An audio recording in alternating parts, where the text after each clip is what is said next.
بسم اللہ الرحمن الرحیم۔ حدیث مبارکہ میں ہے کہ 5 لوگوں کو نیند نہیں آتی۔ اگر آپ بھی اس پریشانی کا شکار ہیں کہ اکثر آپ کو نیند نہیں آتی تو آپ کو یہ ویڈیو ضرور مکمل دیکھنی چاہیے تاکہ آپ جان سکیں کہ کہیں آپ بھی ان 5 لوگوں میں سے تو نہیں جن کے بارے پیارے نبی کریم صلی اللہ علیہ وآلہ وسلم نے فرمایا تھا کہ انہیں نیند نہیں آتی۔ ناظرین گرامی، یہ بات تو طبعی طور پر ثابت شدہ ہے کہ جو رات کو صحیح طور پر نہیں سو پاتے اور اپنی نیند پوری نہیں کرتے تو وہ جلد بڑھاپے کا شکار ہو جاتے ہیں۔ دسمبر 2022 میں کیلیفورنیا یونیورسٹی میں تحقیق کر کے یہ ثابت کیا گیا کہ کسی انسان کی نیند صرف ایک رات بھی پوری نہ ہوئی ہو تو اس انسان میں ذہنی طور پر بے چینی کا خوف 30% تک بڑھ جاتا ہے اور وہ سارا دن اپنے کام کو صحیح طریقے سے انجام نہیں دے پاتا۔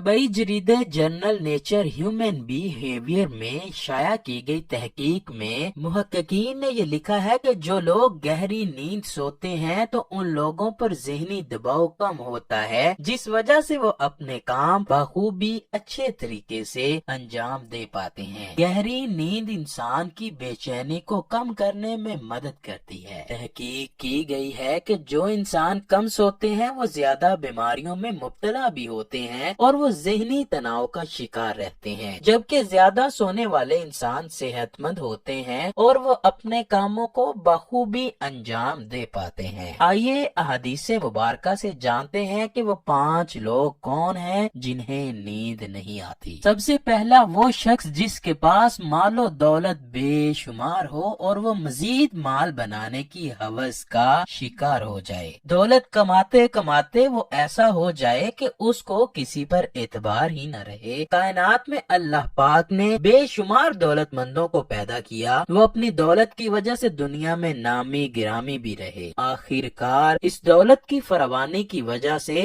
ان کے اندر غرور اور تکبر بھی آیا اور اس غرور اور تکبر نے اس دولت مند انسان کو جہالت میں ڈبو کر رکھا۔ یہ سب کچھ جاننے کے باوجود بھی ہر انسان دولت کمانے کے پیچھے پڑا ہے۔ بے شمار دولت رکھنے کے باوجود صرف اور صرف اللہ پاک کے نیک بندے انبیاء کرام ہی اپنے دین پر قائم و دائم رہتے ہیں۔ ان کے علاوہ دولت نے ہر کسی کو اللہ کی یاد سے دور کیا ہے۔ اللہ پاک کے نیک بندے پیغمبر تو اپنے رب کائنات کی عبادت میں دولت ہونے کے باوجود بھی قائم رہتے ہیں۔ زیادہ تر انسانوں کو دولت نے غرور اور تکبر کا نشانہ بنا لیا، پھر اللہ پاک غرور اور تکبر کرنے والوں کو دوسروں کے لیے نشانہ عبرت بنا دیتا ہے۔ اس کی مثال قارون کی ہے، جو غرور و تکبر کر کے اللہ کی یاد سے دور ہوا تو پھر اللہ نے اس کی راتوں کی نیند اس سے دور کر دی۔ وہ پاگلوں کی طرح راتیں جاگ جاگ کر اپنے مال کی حفاظت کرتا تھا۔ اسے یہی ڈر رہتا تھا کہ کہیں کوئی اس کا مال چرا کر نہ لے جائے۔ نمبر 2، جو انسان کسی انسان کو ناحق قتل کرنے کی کوشش کرتا ہے تو اللہ پاک اس کی راتوں کی نیند اڑا دیتا ہے۔ قرآن پاک میں ارشاد باری تعالیٰ ہے، اور جو شخص کسی مسلمان کی جان بوجھ کر قتل کرے اور اس کی سزا جہنم ہے جس میں وہ ہمیشہ رہے گا اور اللہ اس پر غضب نازل کرے گا اور لعنت بھیجے گا اور اللہ نے اس کے لیے بڑا عذاب تیار کر رکھا ہے۔ اسی طرح سورہ مائدہ کی آیت نمبر 32 میں اللہ پاک یوں فرماتا ہے، اسی وجہ سے ہم نے بنی اسرائیل کو یہ پیغام لکھ دیا تھا کہ جو کوئی کسی کو قتل کرے جبکہ یہ قتل نہ کسی اور جان کا بدلہ لینے کے لیے ہو اور نہ کسی کی زمین میں فساد پھیلانے کی وجہ سے ہو تو یہ ایسا ہے جیسے